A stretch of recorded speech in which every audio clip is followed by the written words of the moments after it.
adik-adik, selamat pagi. Semoga semuanya sehat selalu ya, dan pastinya semuanya harus tetap semangat dalam belajar. Pada pembahasan kali ini, kita akan membahas tentang bencana alam. Kita harus tahu dulu, apa sih bencana alam? Apa penyebab bencana alam? Bagaimana mencegah bencana alam? Dan poin yang paling penting, kita harus tanamkan pada diri kita sendiri adalah bagaimana cara melindungi diri dalam bencana alam. Kita masuk di pengertian. Bencana alam merupakan bencana yang terjadi akibat kurangnya keseimbangan komponen-komponen alam, dan bencana alam juga bisa terjadi oleh campur tangan manusia. Berikut merupakan macam-macam bencana alam yang sering terjadi di sekitar kita. Yang pertama, bencana gempa bumi. Bencana gempa bumi merupakan bencana alam yang menimbulkan getaran di kulit bumi sehingga dapat merusak tatanan kulit bumi. Gempa bumi ini sangat berbahaya sekali karena terjadi secara mendadak dan tiba-tiba. Bahkan gempa bumi yang terjadi dengan skala yang besar dapat menyebabkan tanah longsor.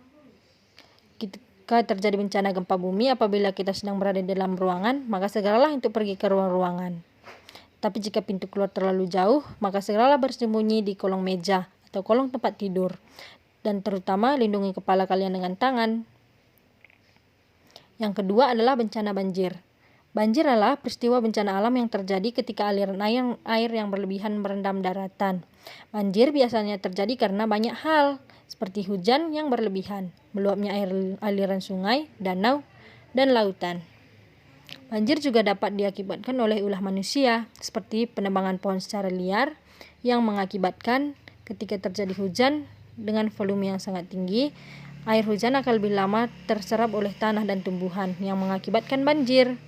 Banjir juga biasanya terjadi karena sampah yang dibuang sembarangan di aliran sungai yang mengakibatkan tersumbatnya aliran. Ketika terjadi bencana banjir, sebaiknya kita pergi ke tempat yang lebih tinggi, seperti gunung atau bukit, atau lebih tepatnya mengungsi ke tempat yang tidak terkena banjir. Yang ketiga adalah tanah longsor.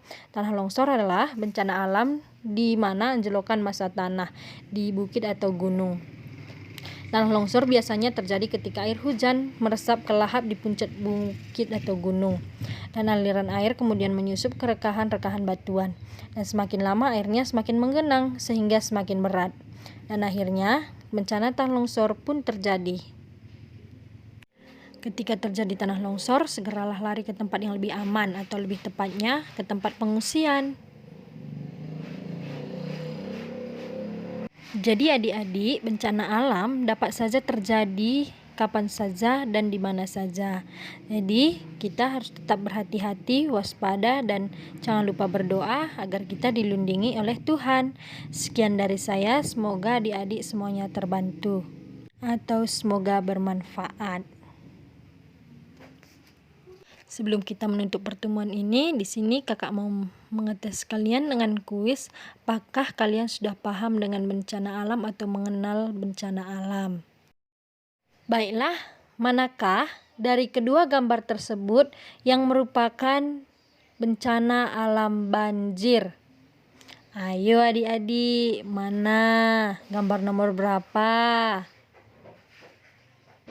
Iya, benar sekali, gambar nomor 2. Adik-adik sudah tahu ya, ternyata gambar nomor 2 adalah gambar bencana alam banjir. Nah, kita masuk ke kuis yang kedua, yaitu manakah dari kedua gambar tersebut yang termasuk ke dalam bencana alam longsor? Ya, benar sekali adik-adik, gambar bencana alam longsor adalah gambar nomor 2. Nah, ternyata adik-adik semuanya sudah paham ya. Kakak bangga kepada kalian. Baiklah, sekian dari kakak. Semoga ini bermanfaat buat adik-adik. Terima kasih. Sampai jumpa lagi.